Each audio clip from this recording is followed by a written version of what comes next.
Yeah, we did it. Guys, listen. I normally don't like talking to folks, and they both know this very, very, very, very much. But we're sitting out Richard Berry and Syed from TRK, man, and I told them I know Richard reached out. Richard, what'd you say you want to talk about or talk about just in general? He was like, Trev, I think we should do a sit down again where people that we trust and know, um, can participate and we can highlight certain things, etc. So I'd be very candid in saying I wouldn't be doing this if it wasn't for DeBerry. And we'll do talks sometimes and lives, but I said we've got to be in a more controlled environment where people ain't annoying us on these lives because Correct. they get annoying. Correct. They get. But Rich, what's kind of your intent and goal for doing something like this? Just I want to be able to shed some light and education on proper breeding, how to start a kennel, um, understanding pedigrees, breed standards, breed structures, like just the business side of it, where the notes, where the rubber hits the road, and it's not about the money, but the foundational things you need to do and consider, and really get your head around if you plan on getting to breeding dogs. The responsibility of puppies, homing them, and then how the people that have the dogs take care of the dogs, and you follow up with the owners. Just like how to run a true professional kennel. Well, look, that's pretty clear, man. That when I tell you this, Yeah. now, Rich, let me ask you this: is there not enough information out there for those people to potentially go and even like, why is there such a need for this when it feels like, I won't say if it feels like, because I don't have that emotion, but it seems as if people are everybody's kind of talking about this, and even I did at some point. But you just go, what is it that you think people are lacking primarily that this needs to exist in a sense? A source. Like I can't think of a source where I can go right now and click on, and I can just have a source or a touch point to be able to get real live experience and understanding from people that do it, that's in the business, to help me better my business and understand more about dog breeding. Now you can go from one page to another page, you can ping pong around and find different subjects and different topics from 50, 60, 100 people, but it's not one source that talks about all of it, where you can just click on one page and it's laid right in front of you that I know of. Hey, So if so we can be the touch point it would be to on the help so people. let me simplify this and get into it then, and you guys both can feel free. I'll do the driving of the questions and chime in if I need to, but primarily I'm gonna let you guys talk and try to make it make sense. So we'll go through. A keyword comes up, and there's two phrases are often used in the dog space. They say the dog game. In your case, Richard, I know you like business as much as I do. The dog business. So you guys both walk people through what the dog business actually is. You want to take it first, Syed? Yeah, for sure. Now, first of all, I agree with you that there is no platform available for newcomers or even old comers for or people that are kind of stagnant and stuck and going in circles. They don't have a platform to get better, to educate themselves if they want to get educated. But dog game, I don't like calling it game. To me, it's not a game. It's a real serious business. It's my mindset. It's my passion. So it's always starts from if you love it. It's not about you're just doing it to pay your bills. So you're not gonna get big. You're not gonna be successful. Of course, the obstacle is gonna be there. Of course, the loss is gonna be there. There's gonna be failures. Like I failed more time than a lot of people even have tried. Right. Not just in dog business, but also in my personal life, in my breeding life, in my professional life. So I've done that. We've all, I'm sure, have failed. But when it comes to dog business, it requires a lot of sacrifices where it's your mindset plays a big part when you're getting not just financial toll, but it takes you emotional toll when you're losing puppies, when you're losing litters, when you're hitting the wall that okay, the puppy's stuck at freaking in 2 3 in the morning. What do you do at that point, right? Then you're looking with thousands of dollars, and it just constantly a lot of time just piles up, and a lot of time people don't know how to pull themselves out of there. right? And they don't have a contact, trustworthy mentor or anything to reach out to that, hey, I'm stuck. What do I do now? So all in all, it all starts, to me personally, is from, are you passionate enough about the business, right? The dogs.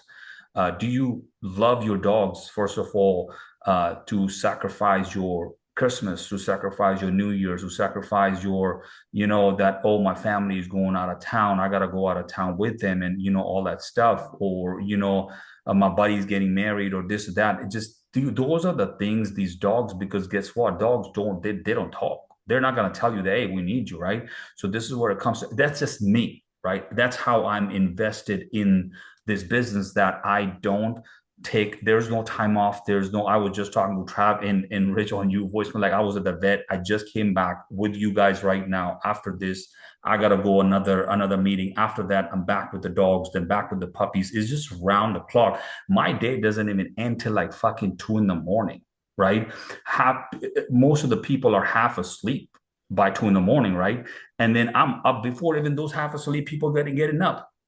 So that's the real hustle, the real a mindset you need to be, you need to have, for if you want to get big in this.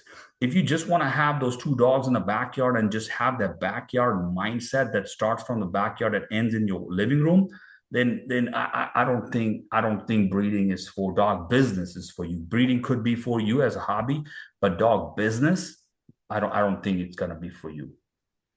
Syed, you talk on a lot of good points, and one thing that stands out to me is a hustle versus a business, and that's something that when I first was kind of getting into it, being the lack of education and knowledge I had in the dog world, but I had a very well-rounded corporate background, so I understood business. And starting to do the research and start to see how much money that it actually takes to start up and understand return on investment, like what that really means. You'll be foolish to invest the amount of money that it takes to get started, to not run it as a business and treat it as a hustle. That's actually ignorant. Yeah, no, I agree, and a lot of people do that, Rich. It's because most of the time that my freaking light freaking died, so I'm gonna be all dark for a little bit. But what I am noticing when people sign up, so I don't really take on a lot of mentees, right? I'm very limited because when I work with my mentees, I'm very hands on, right? And I am not trying, or I never try to make them do what I want to do. I'm just there to get them better at what they want to do, right? Correct. It's breeding, it's professional life, it's personal, because a lot of time people don't know, and a lot of people don't know me personally, or I'm sure you personally, or Trav, that they see right now, but they don't see a background that fuckers, I've been successful before even the dogs were in the picture. Yes. They don't see that. Yeah. Hey, listen, you're saying something, because if somebody has never reached a level of success and know what it takes to really win, again, that's another thing you need to really consider trying to get into this, especially if you don't have a person like Syed or me to kind of mentor and guide you and hold your hand. You can't expect this is way more moving parts in this than a regular business, because you're dealing with actual living and breathing things. Exactly. And people don't realize that. They think that, oh, I put in like 6 figures cash in my facility and all that. I had the opportunity and the option to just go buy like 5 different antique cars for that money and just park on my property and just show off, right? Yep. Even to this date, nobody knows what kind of truck I drive unless you see me in person.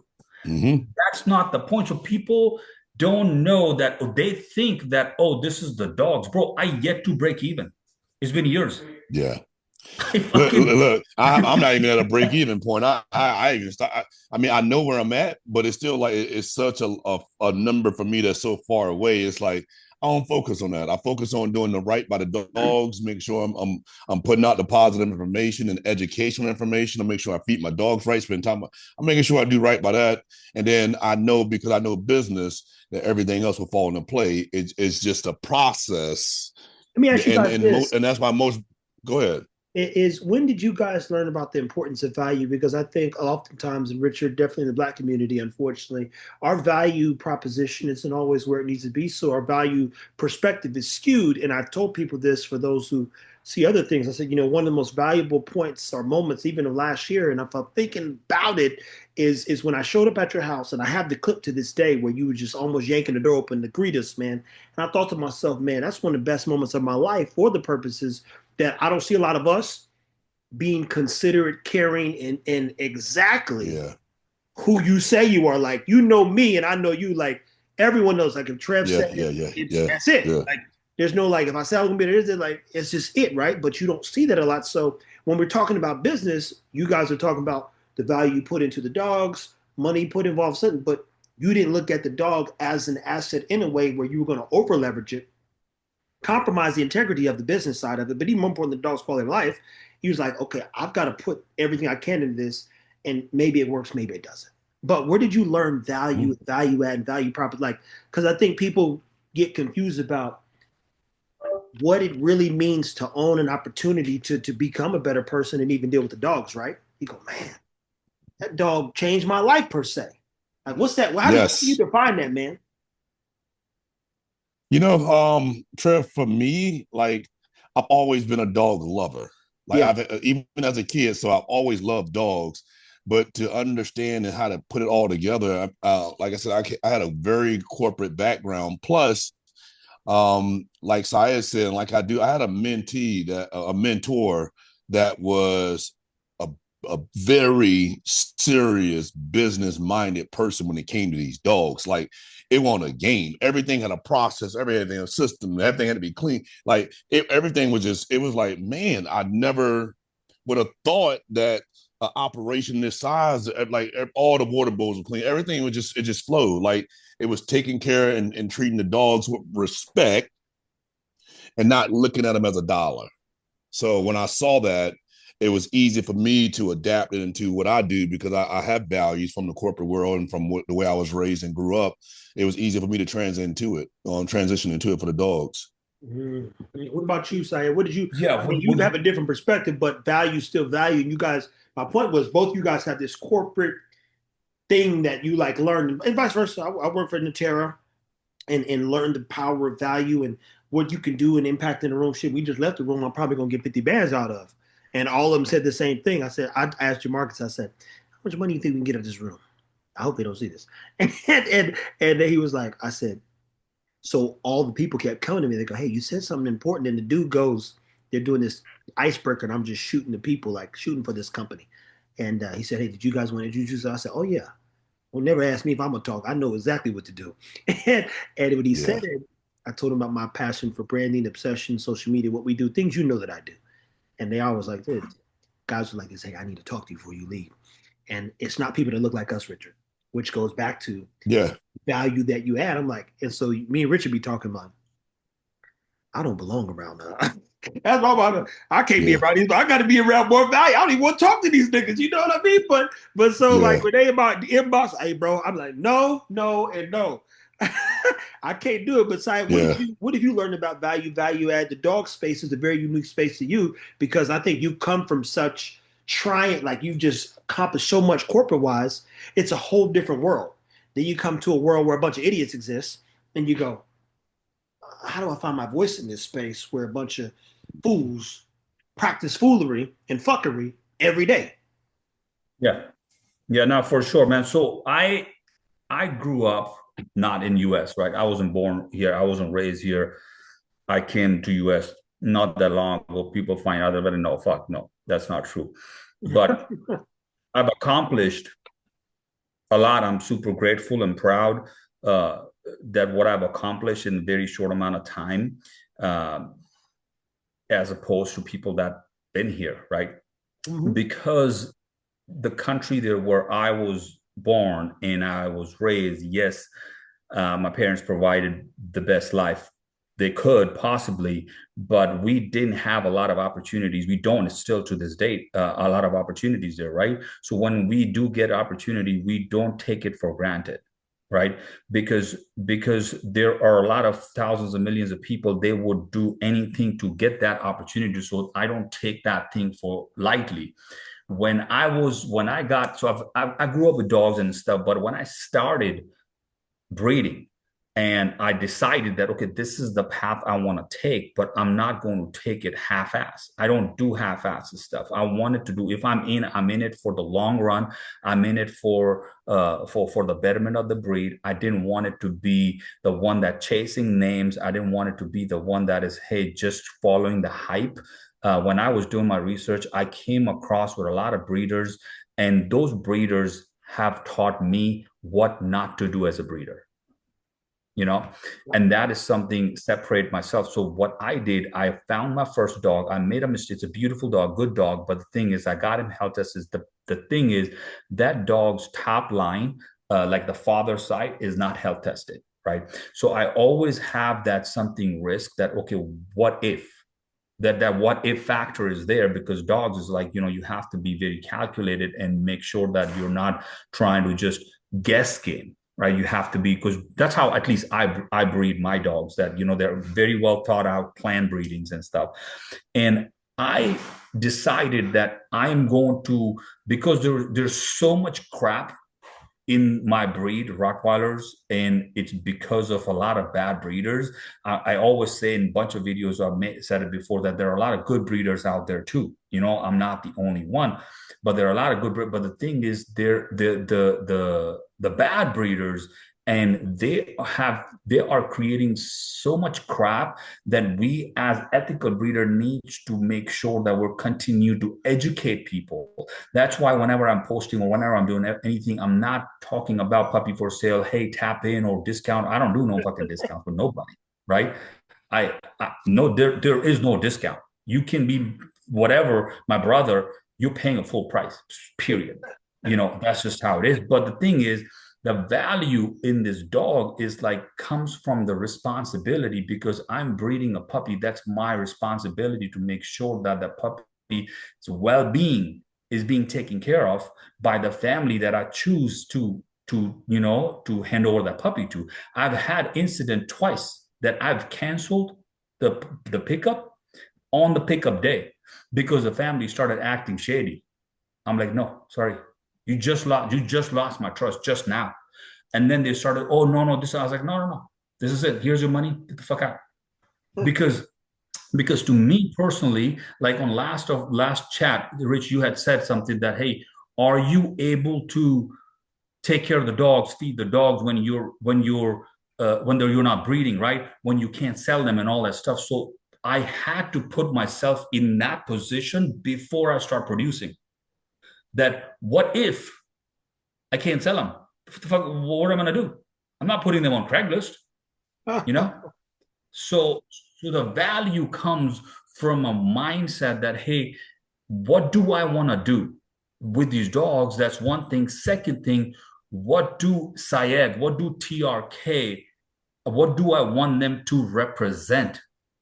To be a piece of shit breeder, or to be a benchmark breeder that, hey, that is the standard. Yep. Interesting. Now, so again, the value comes from right here, and goals. A lot of time when I was what I was gonna say is, like, when I take on mentees, I'd ask them. A lot of them, they don't even have a goal. They don't even know what they want to do. But hold on, Syed. Let me add to what you just said. Value comes from here, then here, and then yeah. So it has to be in you. If it's not, if you don't have a dog in you, like Trav, it's gonna go with one of your t-shirts. Must be a dog in me. Hey, that's getting produced. Yeah. It's getting produced right now. I like that. Hey, you haven't. I like that. Yeah, must be the dog in me. I got the dog. It's got a little CC copyrights by I like that, dog. Yeah. Dog tools, I look. I like this page already look better with this consistency. You say, "Damn, that's simple. Simple, clean, to the point." See the videos. I'm like, I almost put that T-shirt on for this podcast, but I was rushing, and I'm like, man, whatever. No, we'll get So, but the we're thing is, testing the guys out, but right now I like the Turkish guys that are working, and he gets turnarounds good. So we'll start selling them next week. But everything I see on the shirts, man, it's looking good, bro. they're It's good. I washed them. oh, you did? He I said you washed should get them. bare minimum 40 washes out of it, but some believe 100. But as the quality of the shirts go up, he said it'll last a little bit. We'll talk about that in another one, but Yeah, keep yeah. going. But then, unless you have that dog in you, you can't understand the love. It has to be within you, man.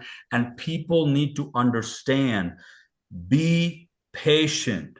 Be patient. You cannot have a bitch. There are so many breeders are making a big mistake because again, it comes down to chasing names. They're buying these cheap bitches in Europe for 3 grand, 4 grand, pregnant bitches, getting them pregnant by getting them bred by one of those famous studs or a big name stud over there and bringing them here. So I call them commercial litters, right? Because if I were to talk to those breeders, walk them through, ask them that, hey, can you walk me through what's the purpose behind this pairing? They will have no clue what the fuck I'm talking about. What do you mean purpose? Like, okay, how, like, what are you trying to achieve here? Walk me through that. They won't have nothing. Half the people that I don't want to take no names and shit because I don't do that. But people are focused on, in my opinion, I don't give a shit what anybody's opinion is. I focus on the standards, breed standards. I don't even give my opinions. I'm giving facts when it comes to breed. I'm not saying this in my opinion is this. No, I say as per the breed standard is this. If they change a breed standard tomorrow to that, hey, we're going to start breeding fucked up dogs, sure. Then we're going to start breeding fucked up dogs because that's what the breed standards are. You know what, Syed? I'm gonna tag on that because that actually happened in my breed where the breed standard changed. And they changed the added a color, they changed the weight of the dogs, and it was a interesting change because it did not come from the originator of the breed. It came from an organization which is FCI. They just changed the breed standard because some backlash had happened in the way back, so they switched it back. But what happened from the effect of that, the breeders of the breed in the Canary Islands didn't change what they were breeding. Like, this is what we say the dog is. This is what we're breeding. So they kind of did. They respected the breed standard, but they didn't change and try to start breeding small dogs because if you got an island full of let's say 150-pound dogs and everybody got 150-pound male dogs, 125, 130-pound female, how do you get rid of them? Yeah. You Yeah. throw them in the trash and start over because they say now the male's got to be 130. That's so they didn't do that. So they actually stuck to what they believe and they feel the breed should be. So it's a whole controversial So thing within the breed. let me ask you something when it comes to breed standards, right? And I'll tell you how Rottweiler works. So maybe because you mentioned FCI. Until this you mentioned it, I didn't even know Pressas follows FCI Federation, right? Mm-hmm. So because FCI, a lot of people, viewers, whoever's listening right now, going to be listening at some point. FCI is a European federation which has all these European countries in there, right? And it has all sort of breeds. Now, every breed has their origin country. I don't know how hardcore Canary Islands driving the standards. Now, FCI breed standards for Rottweilers, which because Rottweilers are being bred across the world everywhere and in specifically in the European region, that's what I follow, FCI and ADRK. FCI breed standards are written and managed by ADRK, which is Germany. Right? So that's now there are some sort of changes when it comes to breeding age and a health certification age, which some make sense, some don't. They're different in Germany and in the rest of the Europe, but the actual breed standards which define the dog, how the dog, male and female, should look like, height, this, that, blah, blah, it comes from Germany. They're the one decide, and they continue to add new amendments to the breed standard because they want to keep making sure they want to make sure that they keep improving the breed, because there are a lot of breeders are doing, like, I made a video early this year, so at some point this year, that they had made a new amendment to a molossoid look is a DQ, right? Which is too wrinkly and all that, because we like clean dogs, tight lips, tight cheekbones and stuff, clean dogs. A lot of time people are wanting those big wrinkly face. That's not a Rottweiler. That's some fucking mutt you're getting. Okay, good luck with that. But that's what they added. So how does that work in presses? Good question. What happens is there are at least 4 to 5 different Presa Canario clubs within the 7 Canary Islands. You have 2 major ones. But the breed is managed and pretty much dictated by the government. So the clubs, which it should have the authority, don't have the authority. The actual government does, because the breed is a part of their culture, is a part of their government, is a part of their culture. So the government dictates that. So any changes within the breed standards, the changes have to be accepted by each breed club, then has to be presented to the government, and then the government says yes or no. So that's what happened. Some things wasn't done the right way, wasn't approved by all the clubs, and one club went to the government changed it, and then somebody said, whoa, years later, whoa. And then like 15, 20 years later, they were like, yeah, it wasn't done right back then, so they reversed it, which is the crazy shit ever, but yeah, that's what happened. Okay, so, but still to this day, they're breeding the dogs the way they have been breeding. They didn't change what they felt the breed standard is. And when you see judges judging the dogs, even from FCI judges, they don't breed towards a new standard. They breed to what people have. And presses are with the tail. It's the Cane Corso with the tail. Yeah, presses with tail. Cane Corso's tails are cut off. Okay. Now you keep your tails, right? Your dog's tail. Yeah, everybody. Every presser has a tail. Yeah, same here. Yeah. I have like a lot of breeders, even in Rottweilers, they're docking tails. And then so again, this is another big conflict. And I'm going to take this a quick education for buyers, whoever's watching it. When a breeder is saying they're following these standards and they're docking the tail, they're contradicting. They're contradicting. So they're not following those real breed standards. They're probably following some ADR, AKC, which AKC doesn't really care. They don't even ask, they don't even check the health test. So why would they care? So a dog must be complete. That's what the judges say. A dog must be complete. Now, if a dog, you cut a tail, a dog missing a fucking body part. So it's not complete. So this is for viewers and buyers, and I always say that, hey, do your research, guys. Do not jump on the first breeder you see, whether it's good or bad. Even if you find a greatest breeder in the world, you do your research. And a lot of time, this is for breeders and people that don't know what's going on in Europe. There are great breeders, because when I go to Europe, I'm learning from them. I'm picking their brain. I'm visiting these kennels. I'm seeing what practices they're doing, right? And there are a lot of backyard breeders over there too, which in US people don't know. All they see is just Facebook and Instagram, and they just go for that, right? The dog doesn't even leave the fucking crate or kennel unless the dog is going to the show or dog's working. Well, let me tag in on that too, just on a different breed side, kind of to your same point. In Europe, and it was shocking to a lot of people here in America, none of the ears are cropped on the Presa Canarios in Europe, because it's illegal now. Like you're not allowed to crop the ears. Mm-hmm. And here in America, we can still crop the ears, but they used to be able to crop them. That's just one of them things to where different countries have different rules and regulations and different laws, and if you're going to get into breeding, you kind of need to know what everything is, from when the dogs originated to what the real kennel clubs are, and how all the moving parts are to determine what the breed standards are and what you should follow, trying to preserve and enhance the breed. So you need to know all of it. That's the thing. Those are the key words, right? Preserve and enhance. Mm-hmm. Half the breeders won't even know what those words means, right? So that's, first of all, they need to we need to have a call on explanation of those for these fucking breeders. But anyways, that's not even their goal. That's not even their goal. They don't give a shit about preserving, let alone enhancing. Fucking, they don't care. All they want to care about is how can they enhance the size of the litter so they can get like $500 extra. Right?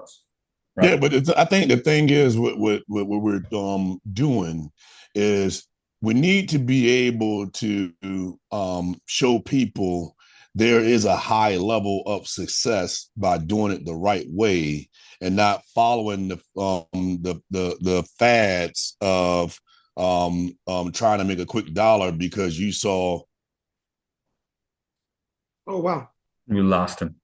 So he is absolutely right. By the time he comes back, he's absolutely right. There is a way to make and it's, if you get premium level, if you get to that level and you're doing it big, you're doing it right, and you're running it as a business, as a corporation, if you get that big, then believe me, it will pay off. And good clients that actually care about the breed, they will actually support that. Hey, look, it's nothing I hate worse to be in a podcast something like this and somebody fucking calls my phone. I'm like, don't call my phone. So I hate when I forget to put it on do not disturb because that happens. But I was just saying, man, we need to be able to show them like your dogs and how much they sell for and how you built your shit and how you have a wait list and my dogs and how much I sell them for versus what everybody else sell them for and how I have a wait list. Like we need to show them that you can do the right things and not try to create a new breed or be extreme about how to. It's a 200-pound Presa Canario. Like fuck all that. Like yeah, fuck all that. Like we can show them and by explaining our stories and the steps we took to help educate people and give them a different route to take besides chasing a quick hustle because John Doe made XYZ dollars off of a dog or a dog stud or a stud of the dogs out, which you see a lot in the bully world. We need to show them a different way. And you're right. Of course, that's as an ethical breeder, as a breed enthusiast and representative, I take it as a responsible person too, that you're right, that it's our responsibility to keep spreading the word, keep educating, keep putting that as much content as possible out there and using every platform we can. Then it comes down to there are some that are this breed does not need. You can have the dogs however you want in your yard. You don't have to have a great setup. You don't have to have this. Well, no, your dogs are your assets. They are the one you making you money. You gotta have a well maintained setup for them. And I posted this video and I got a bunch of messages that, hey, stop calling your freaking backyard containment area a facility. That's not a fucking facility, because everybody is started to use this word. Oh, I have my facility. Bro, do you even know the definition of facility? Like, come on now. So again, it comes down to the uneducated people. That's one thing. And then another thing is ignorant. There are a lot of breeders and buyers that are ignorant that, okay, you're uneducated, cool, but you don't even want to get educated. You don't even want to get better. And you refuse to elevate your fucking life. How sad it is. Like how crazy. My biggest fear, and it's always been that way, my biggest fear is to be mediocre. That's my biggest fear. And it's been like that for years and years and years, since I was a freaking credit card salesman on a call center freaking 20 years ago, so that I wanted to be a top seller. I wanted to be a top guy that sells most credit cards, but the right way. So even back then, I never tried to push a card on a freaking guy, on a customer. I always sold a value, the benefit of that card. So it was people's decision. Comes down to my litters, right? Like you said, waitlist and all that. I have a litter right now, and I'm super proud. It's not available. They just turned 6 weeks. I have a litter coming next week. It's not available. I mean, now 2 puppies became available, but I'm not even posting them. The reason, because I was taking anticipating 6 to 7 pups, but there are freaking 9 in there. So now, but the thing is, now that gives me the opportunity to pick something, maybe a keeper that, hey, I can bring that and keep it in my program, you know? So something like that. People are not thinking big. There is no thinking big. And recently I posted on my YouTube and I small think, one on my look, let me Instagram. say this. I actually think they are thinking big, Sad. I think unfortunately they're not thinking quality. Because here you guys as plight is a bunch of idiots get platforms and they turn around and they create hype, and that hype creates a change in the wrong way. But I knew there was a bunch of stupid people, so I was like, I'm smarter than all them.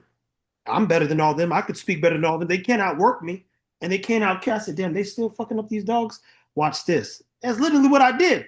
And I didn't even go and But investigate what nobody else is doing. I'm just like, I can outdo them but 7 days a week. that's not thinking big, bro. They're not thinking. That's It not thinking is. big. When That's you a have very hype, a hype man thinks big enough to shush all the guys that are doing quality things. You're a quality breeder who sells the price of a Rottweiler for an exceptional price. High. So the hype guy says, oh, I'm about to outdo everything he's doing. And hype is confusing, but people believe it. They'll believe the hype guy that's faster than they'll believe you. That's the that's called truth. chasing name, chasing hype, chasing Yeah, name. but But that's the thing. that that That's what has majority of people do, and that's partly to why they see it, they want to mirror it and be it or be better than it, and they don't know how to do your basic blocking and tackling or know their ABCs to be able to run a successful business. So they see one person do it, like, oh, I can do this shit, and don't understand nothing about what we do, nothing. Yeah. I mean, So just they think can about that. And see if what. anything I could do just to chime in real quick is hype you guys up because that's kind of my thing. Is make sure that people know you guys exist, that you're very passionate about your breeds, and even more importantly, have a high business sense. And Syed, I told you this when I was at your house. I said, man, people don't know how valuable you are in terms of business. Hell, I didn't know how valuable Richard you was either until I met you, man. So I have to make sure we accredit you guys where it's due because I think when people get in any space and they think linear, right? Richard gets 17 dogs, turns around, builds a business to feed all the dogs. Now the food feeds everybody else. And then he's like, you know what? I like fishing. I'm not going to just fish. I'm going to build a boat. Oh, I can charter the boat. Oh, I'm going to buy the land. I'm a real estate develop that. So I'm going to own that. Do this. They're going to pay me to go show up at the ocean. I said, now see, business isn't linear. And you guys know this, but the yeah, average person says, I'm going to breed these 2 dogs and get rich. Kill yourself. Who told you that? yeah. Who told Good you luck. that, boy? Good fucking luck, man. That's not how it works. You can, yeah, it's crazy. That the thing is, like Rich said a little bit ago, that there is money. Oh yeah. There's no doubt about it, right? There's money if you do it right. If you take care of your customers and your dogs and be ethical and transparent, stop focusing on the money. Money will come on its own. It's not that you're not gonna get money, but people jump on the money part first and don't focus on the other important components that would get you there naturally. What is the And skill that you think the average person lacks when getting money? Because and again, I think we're gonna miss something in you guys because this is one of our first I ones. know. But I want to make sure that we are articulating the areas in which people need to, improve their skill set. I walk into a room, Richard walk into a room, say I walk in a room, everyone sees something different. And we think scale, quality, integrity, value add. If I went in there with this camera, right, and I'm recording this coffee company, and they're like, oh, white folks do like this. Is there your bodyguards? I'm like, because I'm the biggest Negro in here, I got to be a bodyguard. Okay. No. And then they fucked around and gave me the fucking mic. I always go, you don't ever get me in a fucking room. If you let me within 5 feet, it's over. And it was per usual, but it goes back to value add. My value is always to communicate, to educate, to teach. You know, I'm good at social media. I'm obsessed about branding, marketing. Those things collectively keep the show rolling. But I go, what are the skills we need to actually build a business? My skill when I got into the dog space was communication. It's like, hey, I can now teach these people all day, every day. It's that simple. Literally, it's like they can't. first thing first, right? A lot of people are missing goals, right? They don't have clarity what they want to do. right? So once you have a goal, they're missing that. Once you have a goal, you can work backwards from there how to get there, right? Wow. So first thing first, that's that. Jamarcus, I just sat there and told this Negro this morning. I said, show me the plan that you just wrote. I said, I don't see the goal. I literally go, I don't see. It's the thing. That's what I ask people when my mentee joined. I asked them these first two questions and they're like blank. I'm like, wait, what? So what do you want to do? Like, why are you paying me big money to teach you when you don't even know what do you want to learn? So go. Second of all, a lot of people, when they even know what to do, they are lacking communication skills that you mentioned. And the people that have communication skills, the people that not skills, people have confidence to talk. What they do, they lack ability to articulate their vision.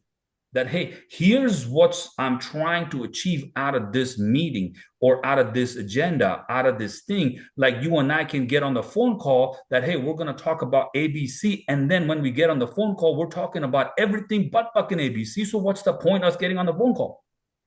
Let me I jump see a lot in. of podcasts these days, and I'm like, what the fuck are you guys talking about? But let me jump in. I'm gonna take it a little bit deeper than that, and this is what it really boils down to for me.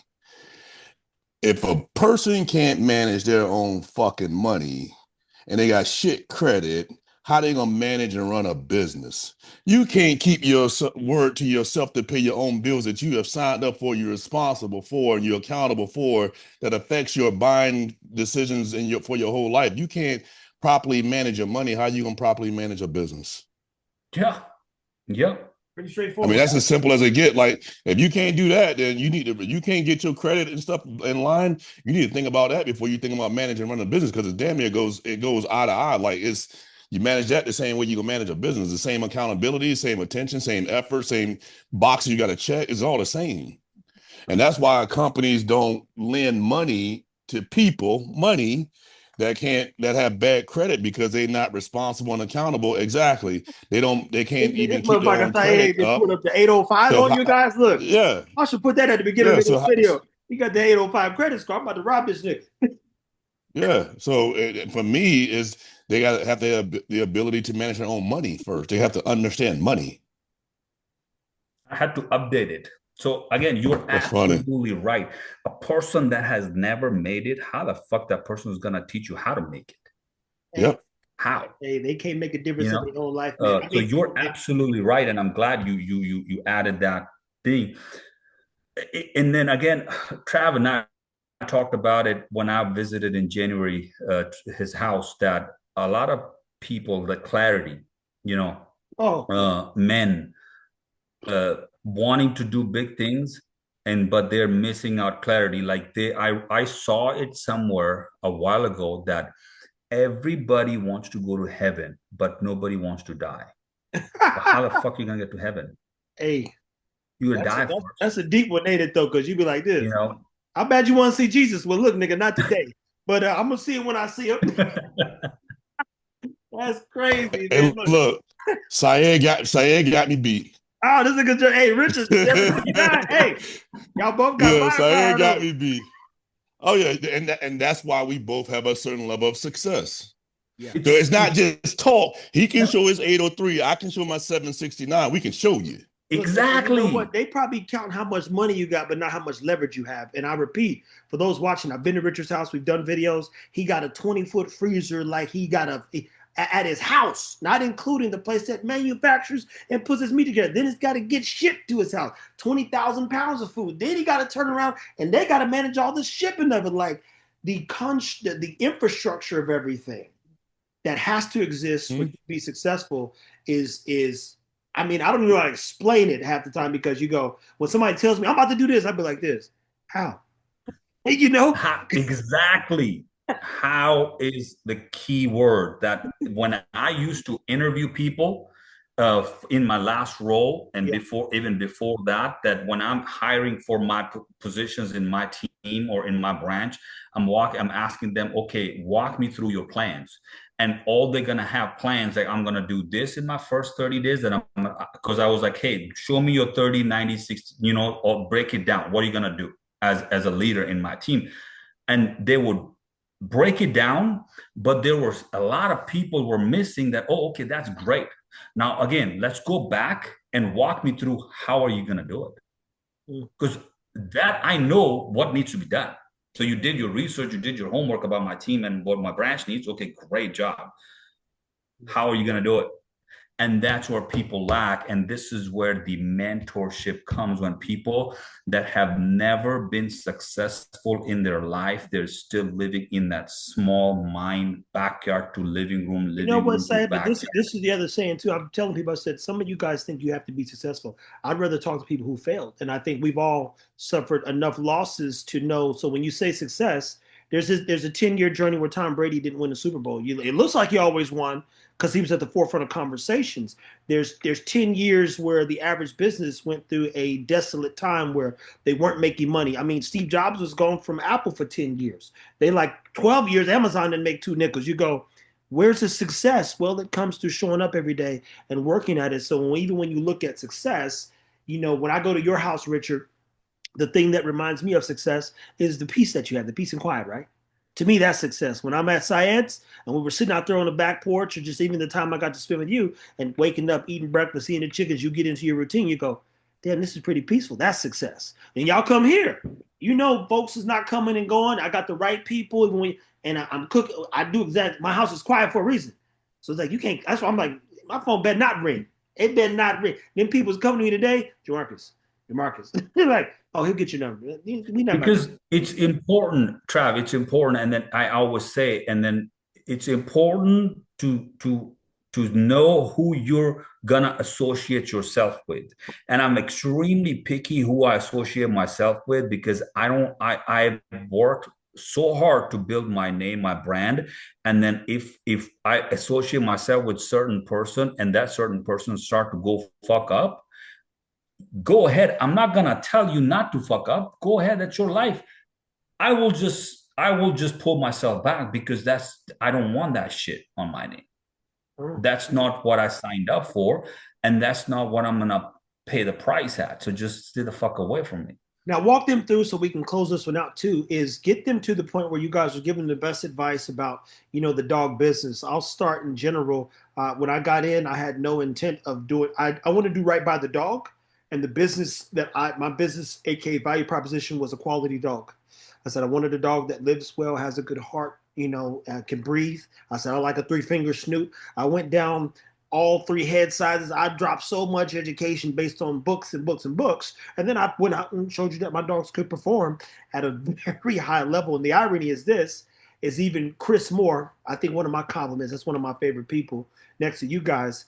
He said, Trev, I know Eagle had a good heart because you damn near killed him a few times. And so our dog guy who cuts our ears, he said he had to use, mind you, my pups aren't that big. He had to use the amount. He said, these dogs have so much will and they're so healthy. He said, I had to use the amount of drugs I would use on a 12-week-old Cane Corso, that's 25 pounds, on these 8-week-old 10-pound dogs, because they would not go to sleep. They were just like, he was like, they're twice the drugs, 3 times. He said, their hearts are good. I was like this. I heard that before. But Chris was like, well, I know you pushed the shit out of that dog. He goes, said, we didn't die from that. He died from cancer, buddy. But when you pair him with the mirror, and I'm like maximizing health. So they say, we're like, hey, when's your next breeding? I'm like, when I figure out if a bitch can. If she can't, then we got nothing to talk about, buddy. Everything we do is performance and health intelligence. That look and stuff, there's guys who's going to sell the biggest head, how much the dog weighs. That ain't me. If I run up in the tree, that dog need to be right behind me. If I go across this river, this lake, Yep. it need to be right behind me, or at least capable, So ours was always health. It'll always be health, which is why we were able to start thinking about the bigger picture, because people start coming to us with various breeds down to the Maltese and saying, hey, can my dog eat like this? Yeah. What, how much? Oh, damn, it's this, or Palmer. I mean, we got Shiba Inus. People had joined a few clubs or things that I'd started and were like, yo, I got this breed. Does this work? I said, man, go look at your dog's teeth. If it's a scissor bite, it'll work. And I would simplify it. So my initial approach wasn't, man, I'm about to make all this money. Now, I alluded to and said, hey, guys, there's money here, opportunity here. This is how much a dog can go for. I bet you didn't know that. Oh, that's interesting.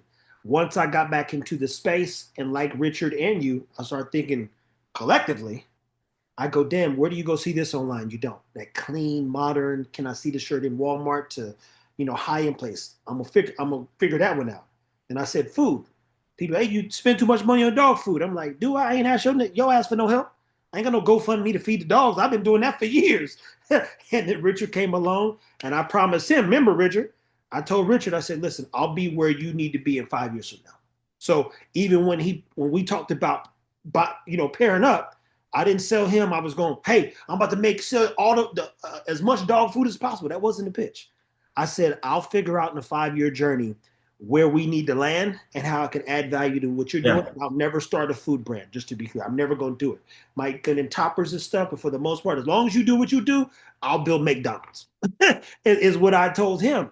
Whole nother value add thing. You know what I'm saying? So my whole thing has been, how many ways can we pivot, shape, shift, and still keep it about the dog? So my business approach is always, how much value can I add by way of a dog? How many lives can I change because of my dogs? And so far, I've been right about my dogs and their ability to impact. But what would you guys say is, if there was one takeaway for people getting into the dog business, what would be the one thing you want them to remember from this particular sit down? To me personally, I'm going to say that first, after you decide your dog breed, which breed you want to go with, have a goal. What do you want your kennel, your program to represent? Once you have a goal, you can have a roadmap, work your way down if you're sensible. If not, then reach out to somebody that knows that that they're doing the right thing by the breed, near or far from you, and learn from them. And valuable information costs money unless you want to pay in life lessons. That's your choice. Yeah. What about you, Richard? Richard, you on mute, bro. Hold on. Are you muted yourself? For me, it is make sure you understand how to manage yourself and manage your money before you try to start to manage another living being. And don't look at it as a money. You got to have a gut check, look yourself in the mirror. And once you are ready to start holding yourself accountable and doing the things you need to be doing, and getting yours, like I said, we talked about the credit situation for one. Once you can manage your money and manage yourself, then get into the dogs, but start extremely slow. Don't start fast. No different than when you get a credit card. They don't give you a $50,000 credit card in the beginning. They may give you a $500 credit card. Yeah. So get one dog, learn about the dog, love the dog first. Your line, Trev. Yeah. Love the dog first, but start slow. I mean, managing and starting a kennel is managing business, managing money, and you got to be able to hold yourself accountable. Guys, and I feel like in the next one, we have to talk about accountability and, 3 to 5 things we all do to make sure that we are creating success within our program, within our lives, and definitely for the dogs. So, guys, you guys killed it per usual. Again, Richard wanted to put something out there. Richard and I will come up with the strategy. I think that'll help. The goal would be, and I'll give you guys perspective. Think about what you think people would need if we did 50 episodes. 50 episodes is less than one per month, basically. So think about it. Well, it's a couple of months because there's 50 weeks in a year. With those 50 episodes, what do you want to cover? Means you want to cover because you can go. Richard said it. No. Give me from A to B. Said there's not a solid place, and I believe we're all solid people, to be clear. People come to me about feeding nonstop. Hey, breeding, I got messages now. And they come to Richard for advice. They come to you for advice. So if you went, hey, from breeding to business to even life and dogs, even what you said about breed, piggyback off of that. People, hey, man, do you think I should breed a Labrador? I'm like, nigga, I don't know. Do you like Labradors? Is that a dog you passionate about? I think the doodle going to be important. Nigga, if you ain't good with dogs, it don't matter what the fuck is important. You can't influence it. So when they ask me, niggas, hey, you about to breed Jack Russell when I got the general? No, nigga, I just got the dog because I wanted a dog. I was like, I think the little dog is gonna matter one day, and I'm gonna teach him to ride my shoulder. Oh, I did exactly what I said I was gonna do. That's crazy. But think from start to finish, based on what you and Richard have, kind of in you. I want to cover proper breeding standards, but even the standard, we can cover more how you guys have a standard in your life. Neither one of you have an extensive amount of friends.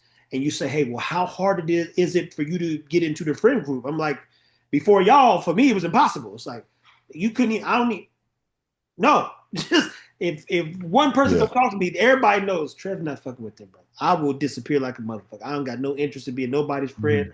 I ain't trust nobody to y'all, man. And so when you look at collectively, we're men. There's not a space where men talk amongst men.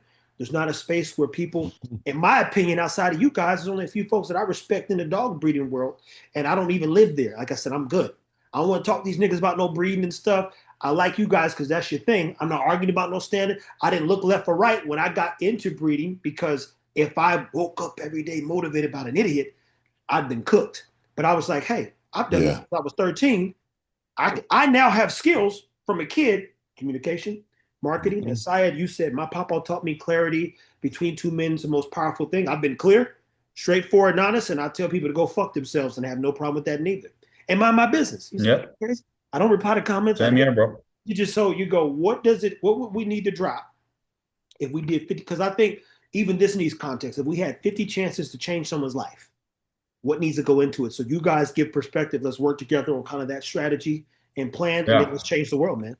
I got some ideas. I got some ideas in my brain running right now, and we'll circle back together offline and talk about it. Perfect, man. Let's game plan it. Y'all fucking killed it, man. I can't wait to hear. Well, shit, I'm saying here like I ain't a part of this, but I'm about to upload this right now. As you guys know, it's going up. As soon as it renders out, it's going up. I'll send you the link. Don't forget to use Opus Clip. Flood the internet. Right now, what we're doing is think about it. I'm on the Whiskey Blenderies page. I'm on the Best Whiskeys page. I'm on my dog page. I'm now on a coffee page. I'm about to be everywhere. Yeah, let's go. It's just business, man. Guys, take care of your dogs. All right, I'll talk to y'all. All right, later, guys. Peace.